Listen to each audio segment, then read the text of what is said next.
Hello everyone, আসসালামু আলাইকুম। যে যেখান থেকে আমার ভিডিও দেখছেন আশা করব সবাই ভালো আছেন। সবাইকে জানাই শুভ সকাল। এই যে সকালে নাস্তা খাওয়া শেষ, এখন বাজে বেলা 9টা। কিছু চিপস বেজে নিচ্ছি। আমার মেয়ে খুব কান্না করতেছে, চিপস খাবে। নিচে যাওয়া সম্ভব না, এজন্য কিছু চিপস বাসায় রেডিমেড কেনা ছিল, সেটা বেজে নিচ্ছি।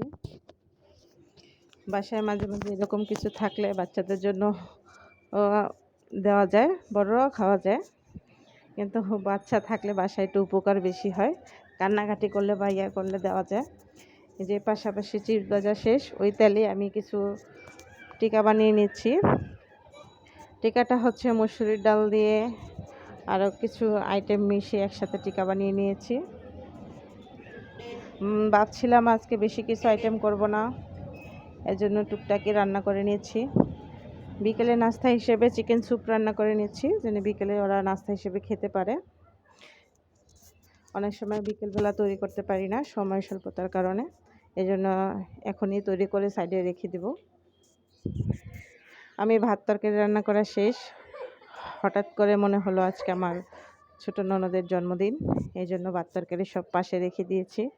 আমি ফ্রিজ থেকে মাংস নামিয়ে নিয়েছি, এই যে বিরিয়ানি রান্না করে নেব। ভাত ঠান্ডা হলে ফ্রিজে রেখে দেব, যেহেতু ভাত খাওয়া হবে না। এই যে বিরিয়ানিটা রান্না করা শেষ প্রায়। আসলে মাঝে মাঝে কারো স্পেশাল দিনে সারপ্রাইজ দিতে ভালোই লাগে। এই যে আমার রান্নাবান্না কমপ্লিট। এখানে চিকেন স্যুপ, এখানে টিকা, এই যে সালাদ কিছু কেটে নিয়েছি, আর বিরিয়ানি রান্না করা হয়েছে। এগুলোই হবে আজকে আমাদের খাবার দাবার। আসলে আমার অত টাকা খেয়াল ছিল না যে আজকে জন্মদিন। যদি মনে থাকতো অবশ্যই সকাল সকাল রান্না করে ফেলতাম। একটু লেট হয়ে গেছে,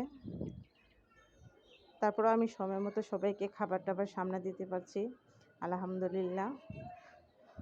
দোয়া করি জানি ওর জন্মদিনে সুন্দর একটা দিন উপহার হোক, আল্লাহ তাআলা সুন্দর মঙ্গল কামনা করুন। ওর মনটা যেমন ভালো, আল্লাহ তাআলা ওরকে দীর্ঘজীবী করুক। এই যে রাত্রে চলে আসলাম, কিছু লবণ বেজে নিচ্ছি।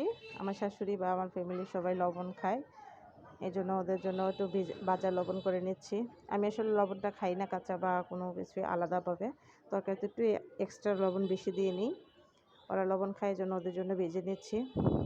আমার মতো এরকম কারা কারা লবণ ভেজে খান বলবেন। সবাই ভালো থাকবেন, সুস্থ থাকবেন। আল্লাহ হাফেজ।